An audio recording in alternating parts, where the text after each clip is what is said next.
دوستان عزیزم، درود و مهر. تو دل مازندران یه غذای سنتی است که خیلی هنوز اسمش رو نشنیدین. چنگ اقلیه آملی یا آش فوق‌العاده با اسفناجه. یه ترکیب طعم خاص که هم مقویه هم فراموش نشدنی. امروز قرار این طعم ناب رو با هم بپزیم. بریم که با هم دیگه طرز تهیه‌اش رو ببینیم.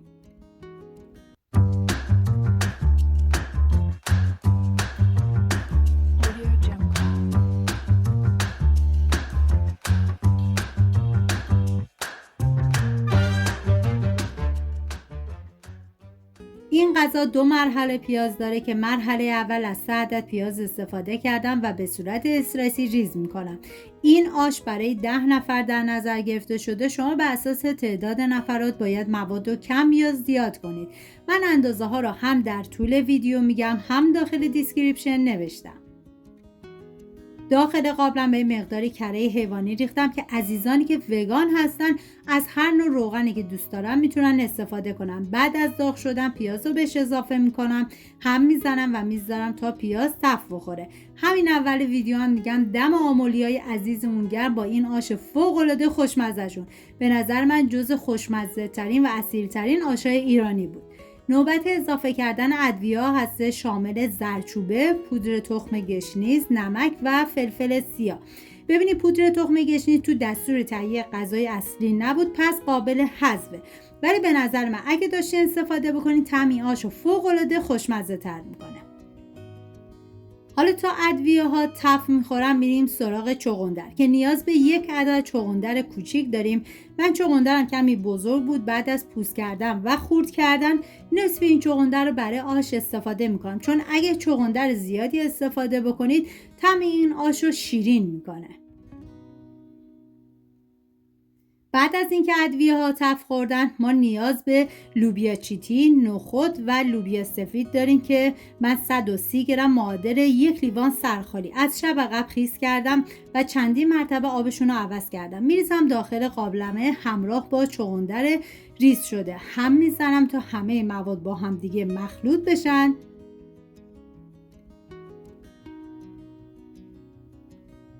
و مقداری آب بهش اضافه میکنم و زمان میدم تا حبوبات بپزه.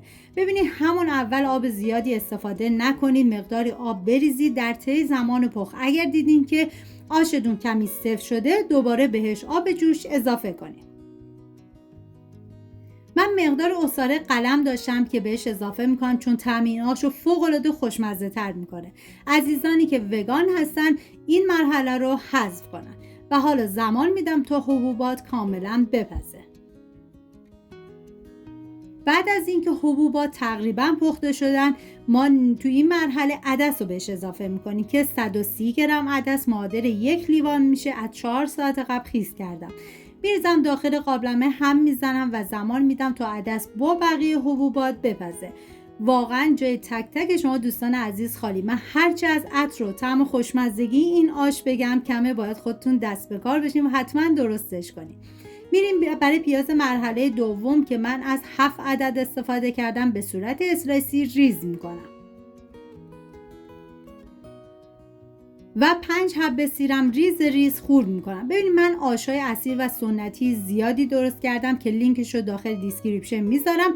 عزیزانی که عاشق آش هستن میتونن ببینن و درست کنن، از خوردنش لذت ببرن. داخل تابه مقداری کره ریختم که بازم عزیزانی که وگان هستن از هر نوع روغنی که دوست داشتن میتونن استفاده کنن. بعد از داغ شدن پیاز رو بهش اضافه میکنم، هم میزنم و میذارم تا پیاز کاملا سرخ بشه.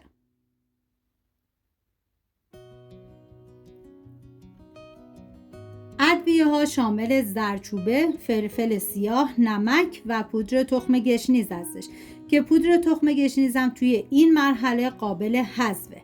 اضافه میکنم و هم میزنم و میذارم ادویه ها تف بخورن و عطر ادویه ها آزاد بشه.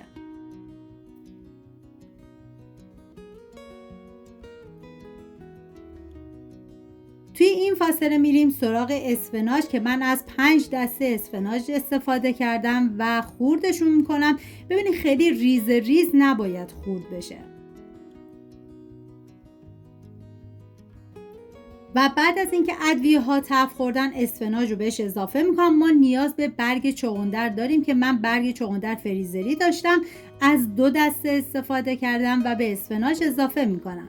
هم میزنم و میذارم تا کمی تف بخورن. اگه دنبال یه طعم جدید و مقوی و متفاوت هستید، حتما یک بار چنگرقلیه رو درست کنین که ارزش درست کردن داره. واقعا یه ترکیب عالیه. و دوباره هم میزنم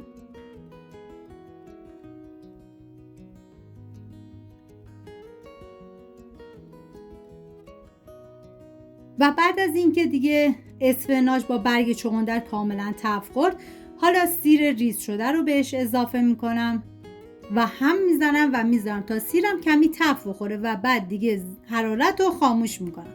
واقعا تنوع آش تو ایران خیلی زیاده و یکی از یکی خوشمزه تر، ولی این چنگرقلیه چیز دیگه ای بود به نظر من. و بعد از اینکه حبوبات کاملا پخته شدن، حالا سبزی سرخ شده رو بهش اضافه میکنم. زمانی که اسفناج اضافه کردی باید بذاری 45 دقیقه دیگه بپزه و جا بیفته. هم میزنم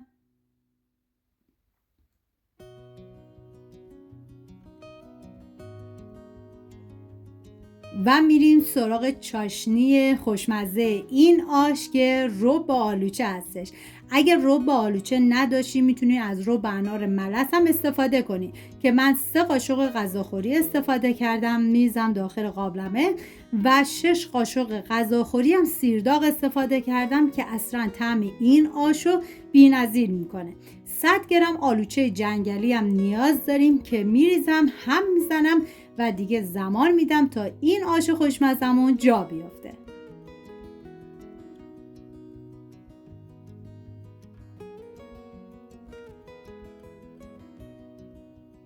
اگر از طرز تهیه چنگرقلیه آملی خوشتون اومد و فکر میکنید یه غذای خوشت و مقویه، حتما امتحانش کنید.